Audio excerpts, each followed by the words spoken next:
Assalamualaikum warahmatullahi wabarakatuh. Kembali lagi sama aku Mas Ayu Rabani Asasya dengan NIM 12300220026. Jadi di sini aku bakal menjelaskan mengenai biolistrik. Biolistrik ini berhubungan dengan alat-alat yang biasa kita temuin di rumah sakit ya. Jadi biolistrik, apa sih biolistrik itu ya kan? Jadi kita bakal bahas biolistrik lebih dalam di scene selanjutnya. Oke, jadi apa sih biolistrik itu? Biolistrik adalah energi yang dimiliki setiap manusia yang bersumber dari ATP. ATP itu apa? Adenosine triphosphate. Di mana ATP ini dihasilkan oleh salah satu energi yang bernama mitokondria melalui proses respirasi sel. Biolistrik juga merupakan fenomena sel.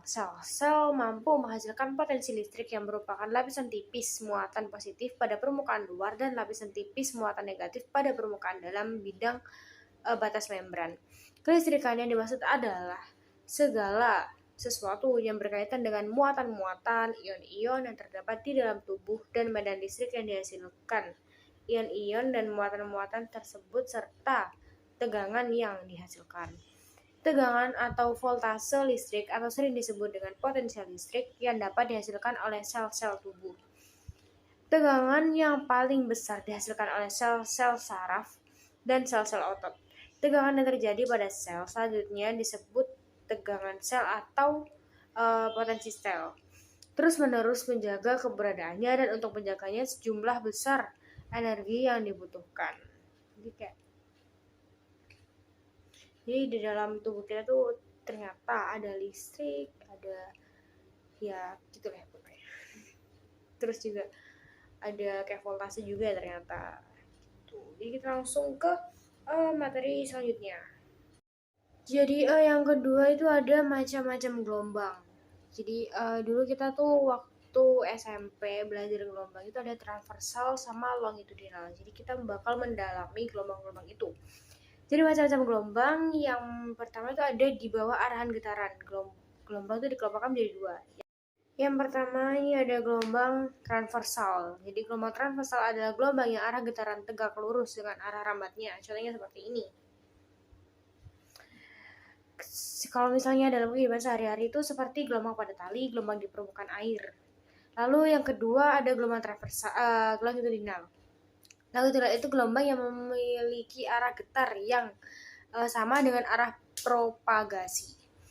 Ini berarti bahwa arah pergerakan medium gelombang yang sama atau berlawanan arah perambatan gelombang. Seperti ini. Gelombang longitudinal mekanik juga disebut sebagai gelombang kompresi atau gelombang kompresi.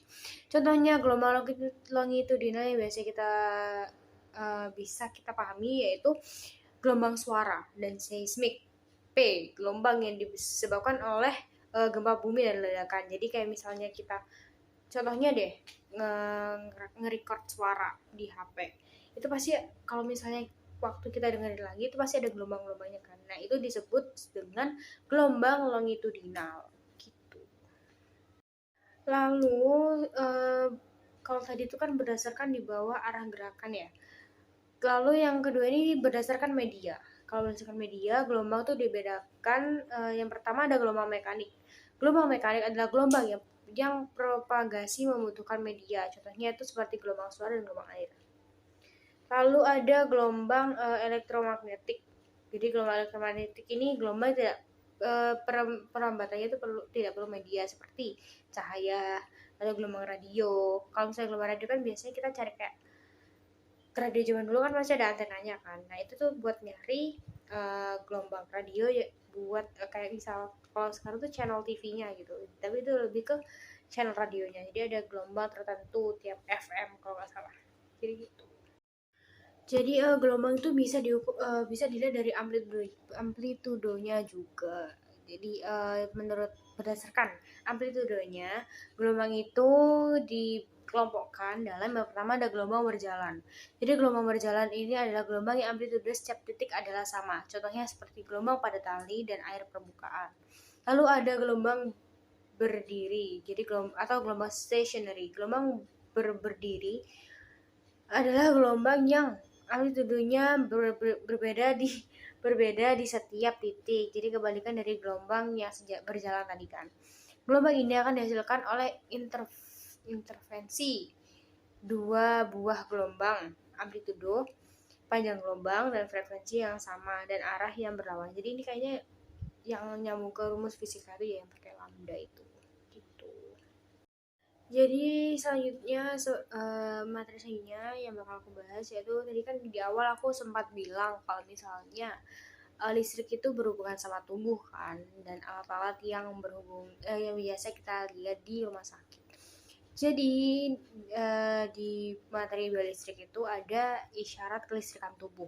Isyarat listrik tubuh merupakan hasil perlakuan kimia dari tipe-tipe sel tertentu yang termasuk dalam isyarat listrik tubuh itu seperti EMG elektromyogram, ENG elektroneurogram, ERG elektroretinogram, EOG elektrookulogram, EGG elektrogastrogram, EEG elektroencephalogram, lalu ada EKG elektrokardiogram.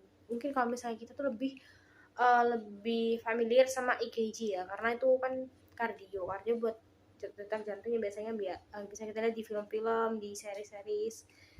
Kalau misalnya udah lurus berarti udah innalillahi gitu.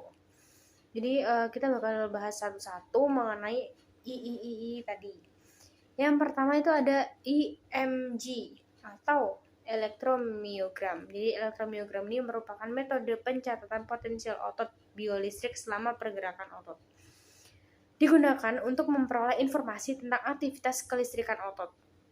Gerakan otot berkaitan dengan satu potensial aksi yang merambat sepanjang akson dan diteruskan ke serat otot melalui motor end plate.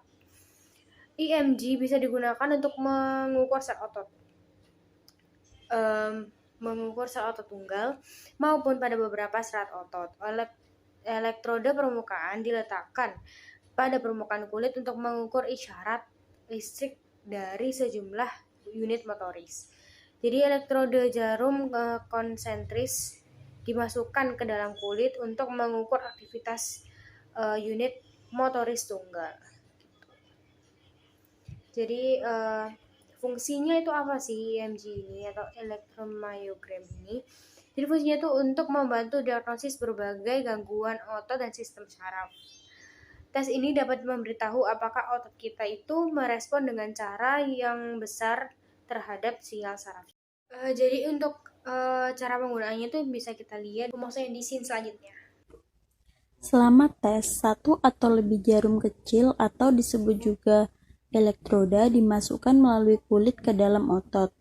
Aktivitas listrik yang diambil oleh elektroda kemudian ditampilkan pada osiloskop atau monitor yang menampilkan aktivitas listrik dalam bentuk gelombang. EMG akan mengukur aktivitas listrik otot selama istirahat, sedikit kontraksi, dan juga kontraksi yang kuat. Jaringan otot biasanya tidak menghasilkan sinyal listrik selama istirahat. Saat elektroda dimasukkan, periode singkat aktivitas dapat dilihat pada osiloskop, tetapi setelah itu tidak ada sinyal yang muncul. Lalu sinyal otot akan ditangkap oleh EMG dan ditampilkan menjadi sinyal gelombang. Dapat dilihat bahwa sinyal gelombang terbagi menjadi sinyal yang memiliki amplitudo tinggi dan amplitudo kecil. Untuk amplitudo tinggi disebut kontraksi dan amplitudo kecil disebut relaksasi. Lalu selanjutnya ini ada EKG atau elektrokardiogram.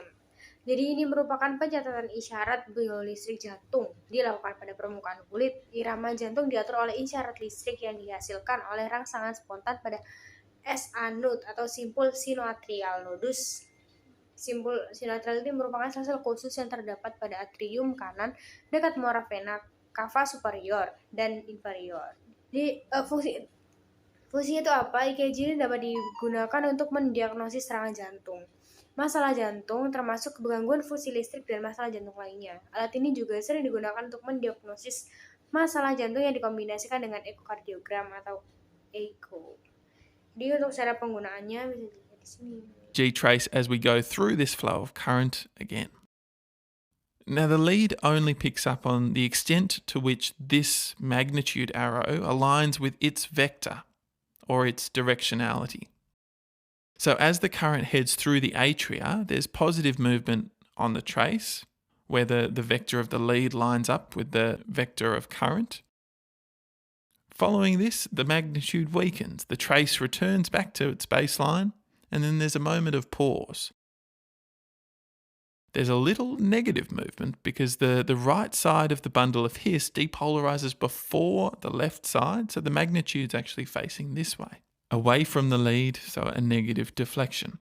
Then we have this positive deflection, and then a massive negative deflection as the current spreads through the ventricles, and then we finally return back to normal, to baseline. This is an interesting and quite tricky point coming up. When we think about repolarization, our next stage of the cycle, we can think of it as a spread of negative current. Because depolarization, as I mentioned before, is the process of the inside of the cell becoming less negative. So repolarization is that of the inside of the cell becoming more negative. So even though the wave of repolarization moves in this direction, because we're thinking of this as the spread of negative current, it'll be registered like this on the ECG trace. So this negative current I have here is a blue rather than a red arrow, and as a result, we'll see a positive deflection in the ECG. We call this part of the ECG trace the P wave, then the QRS complex, the ST segment, and the T wave. And that's how the trace is produced for lead 1 of our ECG. Most ECG machines have 12 leads, and the principles are exactly the same for each of these other leads. We'll now jump into a 3D depiction of the heart because that'll make more sense for describing the orientation of the remaining leads. So lead 2 goes from our right hand to our foot, and lead 3 from left hand to foot. And from these 3, we can then calculate where a relative midpoint is. It's a simple maths formula which I won't go into now, but that will provide us with a hypothetical central electrode. And we can then use that imaginary electrode as a basis to calculate further leads. We can determine the voltage between here and here, for example. Here and here, and then here and here. And these leads are called AVF, AVL, and AVR, which stands for augmented vector foot, augmented vector left, and augmented vector right. They are augmented by their use of this imaginary central electrode. And if we continue to use that as a negative pole or a negative electrode, we can apply electrodes across the chest, 6 of them, in fact, to also get leads in these directions. These are named V1 through to V6. They're also called the precordial leads. And so now we have this beautiful picture of the current in the heart in a whole range of axes. And the beauty of this is that it allows us to localize problems in space. We can pinpoint where a problem is occurring in the heart based on which leads show us changes. These changes might be caused by an increase in the local level of potassium, for example, which is released by dying cells. This will interfere with the way cells in this area repolarize because repolarization mostly occurs by removal of potassium from cells. If there's plenty of potassium floating around in the extracellular fluid, then more will rush in when the cell is depolarizing. And then when the cells repolarize, there's this huge potassium dumping, and the charge change in that repolarization process will be amplified. You'll get this really high T wave as a result, which is one of the earliest signs of a myocardial infarction. So I hope that's given you a rough idea of how we generate an ECG. In the next video, we'll run through a simple approach for how to read them. Lalu selanjutnya ada EGG atau elektrogastrogram. Jadi ini tuh merupakan EMG, ini berarti masih satu famili sama EMG, electromyogram, tapi berkaitan dengan gerakan peristaltik tractus gastrointestinalis. Jadi gimana sih cara penggunaannya elektrogastrogram? Jadi pertama itu beberapa elektroda itu akan dipasang di kulit perut di sekitar area lambung. Terus elektroda itu akan mendeteksi aktivitas listrik yang muncul dari otot lambung dan mengirimkan sinyal ke komputer yang tersambung. Jadi data-datanya itu bisa terekam. Lalu perekaman aktivitas listrik lambung ini bakalan dilakuin selama beberapa waktu. Jadi nanti itu pasien kemudian tuh diminta untuk minum air putih sebelum dan tiap 10 menit selama pemeriksaan. Jadi nanti bakal terlihatlah hasilnya. Jadi hasil dari elektrogastrogram yang normal itu adanya aktivitas listrik lambung sebanyak 3 siklus per menit. Sementara hasilnya dianggap tidak normal apabila terdapat ritme aktivitas lambung yang tidak aktivitas elektrik lambung yang tidak beraturan, baik terlalu banyak ataupun terlalu sedikit. Selanjutnya ini ada ENG atau elektroneurogram, berarti saraf. Pembuatan ENG ini untuk mengetahui keadaan lengkungan refleks, mengetahui kecepatan konduksi saraf motoris dan sensoris untuk menentukan penderita miastenia gravis. Kecepatan normal konduksi saraf motoris berkisar 40-60 per detik. Apabila kecepatan kurang dari 10 per detik merupakan pertanda kelainan saraf. Jadi untuk cara penggunaan ENG-nya bisa kita lihat di scene selanjutnya. Baik, sistem kerja sebuah elektroneurogram biasanya diperoleh untuk dengan menempatkan elektroda di jaringan saraf. Aktivitas listrik yang dihasilkan oleh neuron dicatat oleh elektroda dan dikirim ke sistem akuisisi yang biasanya memungkinkan untuk memvisualisasikan aktivitas neuron. Setiap garis vertikal di elektroneurogram merupakan salah satu potensiasi saraf. Sebuah elektroneurogram dapat berisi aktivitas neuron tunggal untuk ribuan neuron. Oke, selanjutnya ini ada ERG atau elektroretinogram. Jadi ini berhubungan sama retina atau mata. Merupakan pencatatan bentuk kompleks potensial biolistrik yang ada pada retina mata yang dikerjakan melalui rangsangan cahaya pada retina. Isyarat ERG sangat kompleks karena merupakan sumasi efek yang terjadi di dalam mata. Bila gelombang B tidak tampak pada ERG, berarti retina penderita mengalami retinitis pigmentosa. Pada umumnya, elektroretinografi dilakukan untuk mendeteksi kelainan pada retina. Pemeriksaan yang dikenal dengan nama elektroretinogram ini juga dapat membantu dokter dalam menentukan pasien memerlukan operasi retina atau enggak. First, clean the skin around the eyes where the patented skin sensor strips will be placed. Then, prepare the skin using the new Prep gel, a gel that reduces skin impedance with skin electrodes. Finally, wipe the area dry with a tissue or gauze pad. To begin a test, enter the patient ID and birthday. Scan the barcode on the sensor strip pouch.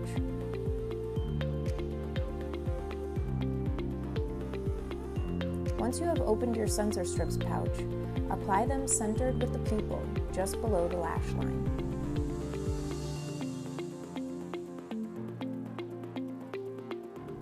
Place the device with the soft eye cup around the patient's eye.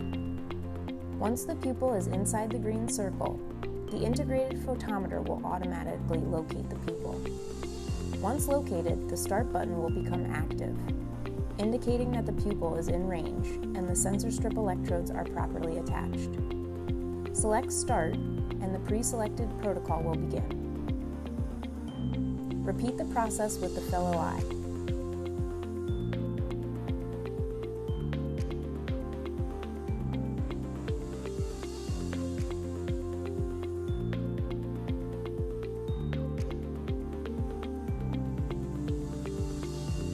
The results are displayed on the screen and are automatically generated in PDF format for quick and convenient access on your computer. Lalu ada EOG atau elektrookulogram. Jadi elektrookulogram ini berfungsi untuk pengukuran berbagai potensial pada kornea retina sebagai akibat perubahan posisi dan gerakan mata. Berarti ini buat pergerakan mata. Fungsinya ini elektrookulografi atau EOG adalah metode untuk mencatat atau mengukur berbagai potensial pada kornea retina sebagai akibat perubahan posisi dan gerakan mata. Dasar perekaman adalah perbedaan potensial listrik antara bagian depan dan bagian belakang mata. Dan harus melebar. Jumlah cahaya yang melewati pupil retrolens adalah hasil kali antar luminance dan area pupil. Dengan demikian, diameter pupil dapat mengubah pencahayaan yang dibutuhkan untuk efek yang sama pada retina.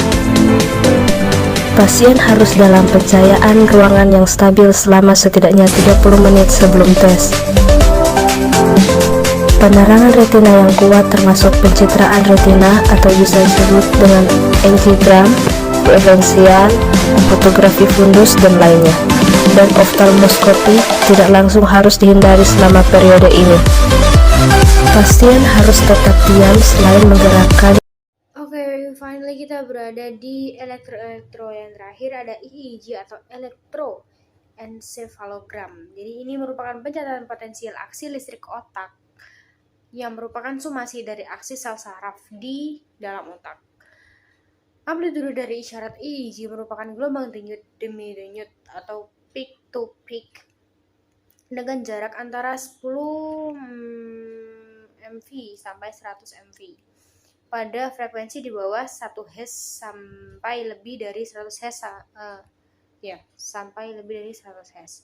Pemeriksaan EEG bertujuan untuk menggantikan fungsi EKG sebagai alat monitor saat operasi, mendiagnosis epilepsi dan klasifikasi epilepsi, menunjukkan tumor otak atau aktivitas listrik pada daerah tumor otak akan menurun. Selain fungsi untuk mendiagnosis masalah otak, EEG ini juga dapat digunakan untuk menentukan aktivitas listrik otak secara keseluruhan.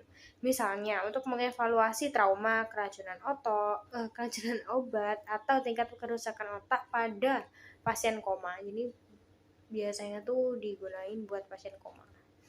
EEG ini juga dapat digunakan untuk memantau aliran darah di otak selama prosedur pembedahan. Jadi cara penggunaannya bisa dilihat di selanjutnya.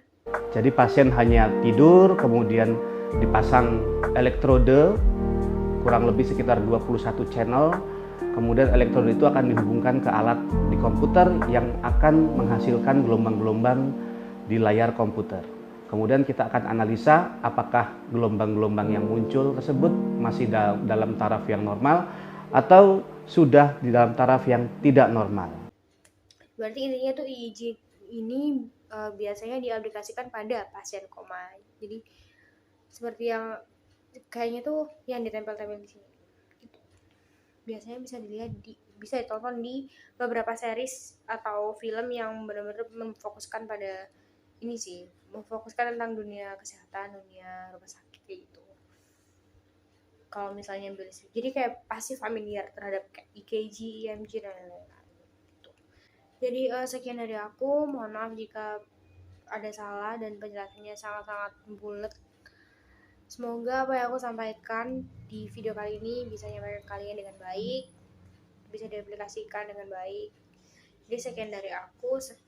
Sampai jumpa di video selanjutnya. Dadah.